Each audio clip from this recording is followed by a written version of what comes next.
You'd be quite a handsome girl if it weren't for your eyes. No one's told you? Everyone. You'd be quite a gentleman if it wasn't for your manners. And that's from Annie Sullivan. This is What Not to Say on a First Date. And, of course, we have Dr. Don Kiefer coming up later in the show who will help you out if you or maybe your kids are dating and they don't know how to run a first date. He's a dating specialist, so stay tuned for that. Right now, I want to tell you about an email from a young woman who's having a lot of problems with intimacy. See what you think about this. Dear Dr. Kenner, I have a few questions, and I've never really talked to anyone about them. I am very self-conscious when I think of becoming intimate with someone I like or when I'm dating. I can't explain why I feel like this. I don't know if I'm scared I'll do something wrong or if I'm just self-conscious. I've never really been good at getting into a serious relationship because I feel then we have to become more intimate, which I avoid. How do I change this problem? Thanks, Jeanette. Jeanette, I'm assuming you mean intercourse. I'm not sure exactly what you mean by intimate, whether it's just the kissing, the hugging, or intercourse itself. But before you even consider getting intimate, make sure you're with someone that you trust and you value. Someone that feels lovable, someone who seems to see the best in you, that brings out the best in you. You don't want to just feel like you have to keep up with the Joneses, meaning if your girlfriends are dating and having intercourse and you haven't done it yet, then you have to catch up and somehow get a good grade on it. That's the wrong approach to romantic love, and that'll cause you problems down the line. So just keeping that in mind, that you want someone that you truly value, and you start to feel cushy, you start to feel warm about this person. And I want to also say you want to avoid one-night stands, because even though they feel really good in the moment, if you're looking for true intimacy, a true connection with somebody, then you don't want to cheapen love by having just a series of one-night stands, because really what that is not romantic love. But let's say that you've dated a guy, and you know him and you really like him. He's so nice. You can't wait till he comes over, and you think about him during the day. And then you think about the next date, and you would love to get intimate. You'd love him to kiss you and go further. You'd love to do that with him, too. So first, notice what you say to yourself. This is noticing your self-talk. If you're saying, well, what if I kiss and he doesn't like the way I'm kissing? What if he goes to caress me and I do something jerky, like I freeze or I pull away? What if he doesn't like the size of my breasts? Is my stomach too fat? What if it hurts when we have intercourse and I don't know what's going on and I get really embarrassed?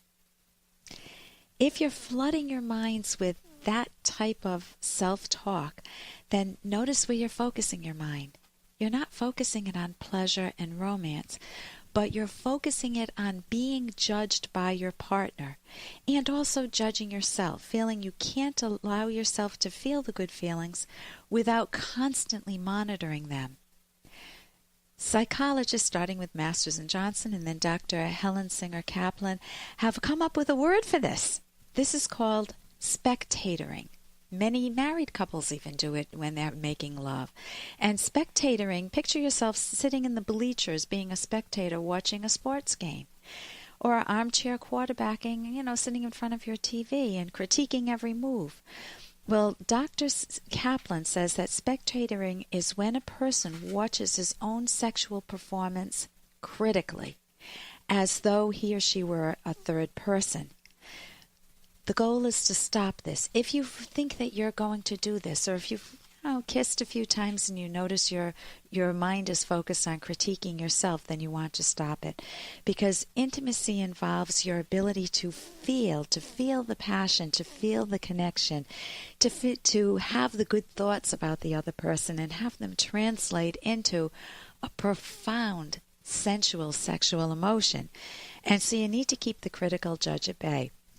And I want to read a little from Dr. Kaplan because she says that for many women, even though we're in a totally open culture, that sex can still be associated with sin or shame and sometimes danger for many women. So she says, quote, women who have been taught at an early age to consider passivity and compliance a virtue are likely to react to their impulses to assume a more active role in sex with guilt and shame. And she contrasts it. She said, in contrast, men do not usually fear rejection and censure. And if they actively seek out sexual stimulation and pleasure. On the contrary, such behavior is usually considered a sign of virility. And Dr. Kaplan advises, she said, to enjoy good sex, you must be able to suspend all distracting thoughts and lose oneself in the erotic experience. Now, if you don't know how to do this, you can get some skills. You can read a book such as For Yourself, The Fulfillment of Female Sexuality by Lonnie Barback. You can get a book, Sexual Happiness. This is a book, A Practical Approach. This is by Maurice Yaffe, Yaffe, and Elizabeth Fenwick. That will give you some education about sexuality. I mean, it's such an open culture that we assume that you know how to run a sexual relationship, but many times you don't know. It's a skill like any other activity, only this is a very profound one with tremendous payoffs and tremendous hurts if it goes wrong. Dr. Kaplan also says that persons who are anxious about sexuality frequently remain outside themselves, and they keep tight control over their emotions, and they observe their sexual reactions. That's the spectatoring. So you don't want to preside as a judge at one's own lovemaking. She says that's highly destructive to sexuality. So I would make sure you're with a person that you really want to move to the next step with, and take very good precautions. You could speak with your gynecologist if you need to about how to protect yourself from unwanted pregnancies, and learn to talk more openly with your partner, just to be able to tell your partner what you like and don't like, but that's further along the line. I'm Dr. Ellen Kenner, and I hope that's helped you. I mentioned earlier that I would tell you how we avoid holiday tensions in our family around gift giving. In the past, we used to have to go out and buy gifts, and, each time, will they spend more on me than I'll spend on them? Well, maybe I better get something bigger. Maybe I better have more gifts in the background, just, in the house, just in case they give me something uncomfortable. What if I don't like the gift that they give me? What if I don't like the gift what if they don't like the gift that I gave them? What if I see it on their face even though they're faking it?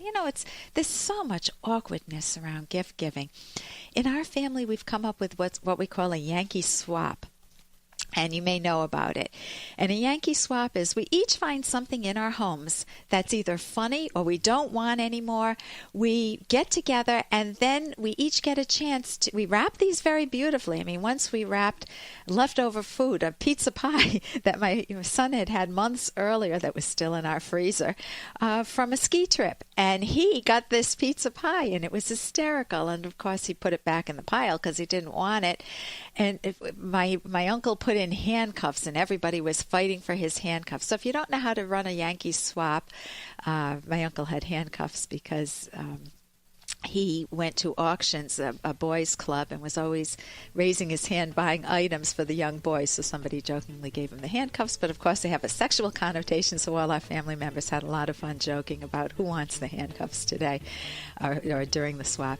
So hope that helps, and when we come back, we'll be talking about dating and about family problems and taking your calls and questions. If you're seeing things running through your head, who can you call? I'm Dr. Ellen Kenner.